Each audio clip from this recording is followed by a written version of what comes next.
More importantly, has power been restored to the rest of the basement? Yes. This one. Yep, 2 lights. And this one.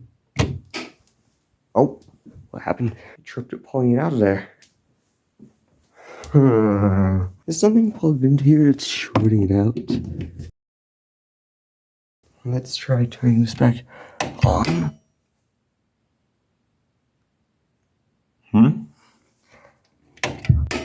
Oh boy.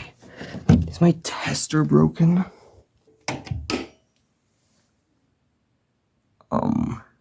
Something's wrong with this.